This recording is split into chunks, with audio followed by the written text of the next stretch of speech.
सोनम, सिया और अब आगरा की रूबी, जिनने अपने पति की बेरहमी से हत्या कर दी। वो एक बार फिर रूबी से पूछता है। रूबी वही बात दोबारा दोहराती है। कहा कि उसका पति बाथरूम में ही है, बशर्ते आप उस बाथरूम को खुदवा दीजिए। रूबी ने अपने पति को नींद की गोलियां दी थी, यानी मृतक ने खाने में नींद की गोलियां खाई थी, जिसके बाद खाना खाने के बाद वो सोने गया और सोता ही रह गया।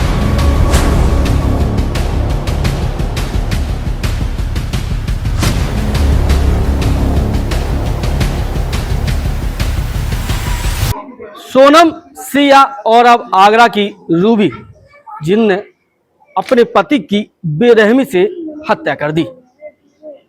हत्या करने के बाद शव को घर में रखा और फिर बाथरूम खोदकर उसमें दफना दिया। किसी को पता ना चले इसके लिए उस पर टाइल्स भी लगवा दिए।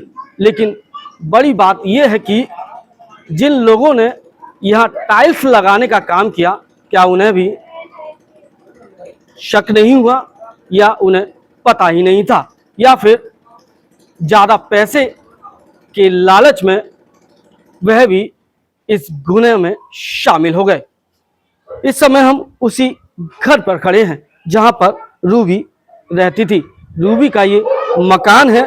मकान पर इस समय ताला लगा हुआ है, क्योंकि रूबी को पुलिस ने गिरफ्तार किया और गिरफ्तार करने के बाद इस घर पर ताला लगा दिया। पुलिस इस मामले में रूबी से पूछताछ कर रही है कि आखिरकार उसने अपने पति की हत्या क्यों की। रूबी इस मामले पर कुछ भी बोलने को तैयार नहीं है। पूरा मामला 45 दिनों से जुड़ा हुआ है। आज से लगभग 45 दिन पहले ही रूबी ने लोगों से कहा था कि उसका पति अचानक से गायब हो गया है। कुछ दिनों बाद पुलिस में शिकायत भी दर्ज कराई।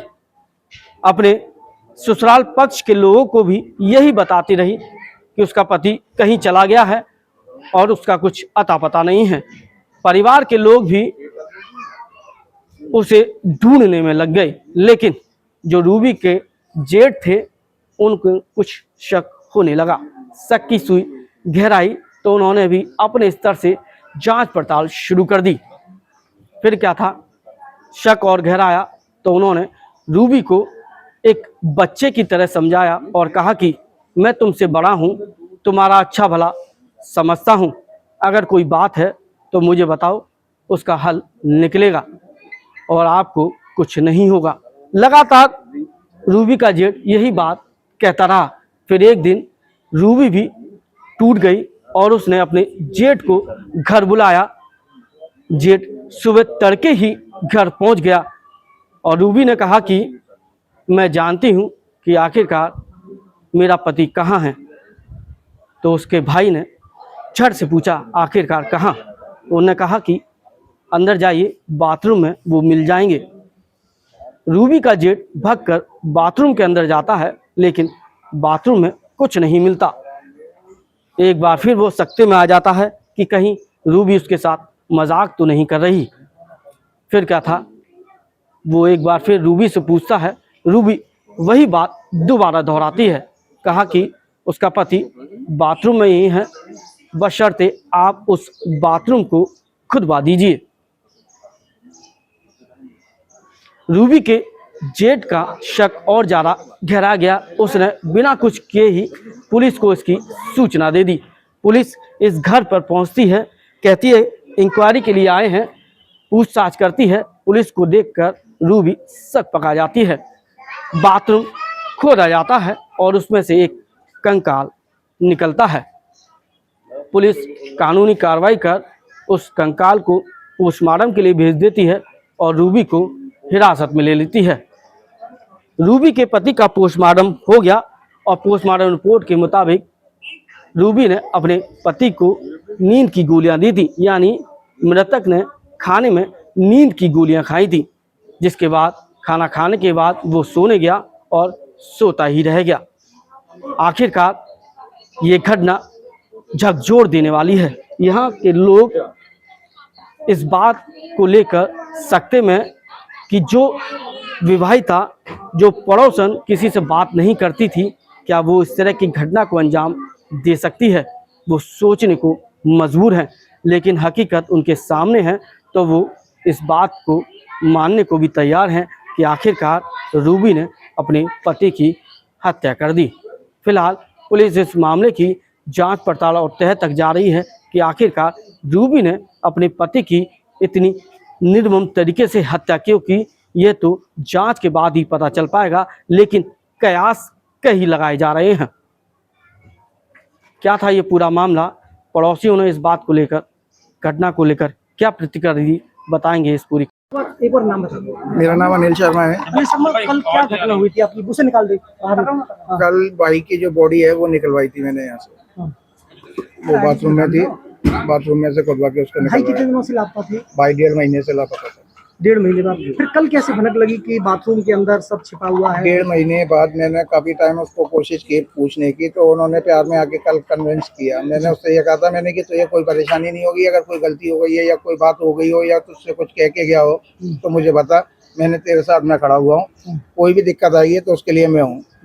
तो उसने फिर प्यार में आके ये सारी चीजें बता के उसने सोचा कि अब ये बता देना चाहिए, तो उसने मुझे बताया कि वो यही है। मैं बाथरूम में मैंने उनको दफना किया। फिर बाद की क्या पता लगा? पुलिस पूछताछ में क्या निकल कर सामने आया? क्यों, क्या वजह थी जिसकी वजह से उन्होंने भाई सुरेंद्र की हत्या की? वो बता रही थी उसने सुसाइड किया है। सुसाइड कराने के बाद में वो घबरा गई, उसने घबरा के बॉडी को दफना दिया जी, उसका कहना ये। लेकिन ये मामला ये भी निकल कर सामने आया कि नींद की गोली खाने के आदी थे, उसने ओवरडोज दे दी, उसके बाद उनकी मौत हो गई। नहीं, ये गलत बात है। वो नींद की गोलियां नहीं लेता था जी, केवल कभी कभार ड्रिंक करता था। जी। नींद गोलियों का कोई मतलब ही नहीं था। आपको लगता है कि पत्नी ने हत्या करके सबको दफन किया है? करीबन 1.5 महीने से जो वो हम लोगों को गुमराह कर रही थी, पुलिस को गुमराह कर रही थी, तो उसमें आपको कैसे शक हुआ? पेंशन का क्या मामला? शक ये है कि वो मेरा छोटा भाई है, मेरी माँ को पेंशन मिलती है, मेरी माँ रहती है उसी के पास। तो करीबन मैंने उससे कई बार पूछा था, मैंने कि माँ की पेंशन आ गई क्या? 1 तारीख को आती है उनकी पेंशन। उसने कहा नहीं आई। मैंने कि ठीक है कोई बात नहीं। 2 तारीख को पूछा, उन्होंने कहा नहीं आई। मैंने कहा ठीक है। 3 तारीख को मैं माँ को लेके गया यहाँ से, किसी बहाने से मैंने उनका स्टेटमेंट निकलवाया भरतपुर से। वहाँ से पता चला कि 1 तारीख को ही 6,000 रुपये उसने एटीएम से यूज किया है। अब एटीएम की वो हमसे कह रही थी कि हमें पिन कोड नहीं पता है, लेकिन एटीएम से ही 6,000 रुपये निकला था। उसके बाद में सारे उसने जो भी किया है पेटीएम वगैरह वो सारे अपने फ़ोन से ही किए थे। फिर दूसरे महीने में भी यही 1 तारीख को मैंने उससे प्रोसीजर यही निकला। मैंने फिर दोबारा स्टेटमेंट निकलवाया, उसमें भी फिर यही बात हुई। तो मुझे थोड़ा शक हुआ। मैंने उससे यही पूछा, मैंने कि अगर तुझे कोई परेशानी है या कुछ कह के चला गया है या वो कहीं है जो पैसे निकाल रहा है 1 तारीख को। एक आरोप शराब पीने का भी था कि शराब पी के मारपीट करते थे। ड्रिंक करता था। आज के टाइम में आम आदमी करता है इस चीज को। इसका तात्पर्य ये नहीं है कि वो ड्रिंक करके उस कुछ मारपीट करता हो। हर घर में झगड़े होते हैं। आपके कहने पर ही कल पुलिस आई थी या कुछ वेरिफिकेशन करने के लिए आई थी? कोई पूर्व में कोई एक मुकदमा? 3 तारीख को मैंने उन्हें सुबह करीबन 10 या 11 बजे करीब कॉल किया था, तो पुलिस फोर्स 10 या 11 बजे करीब आया था।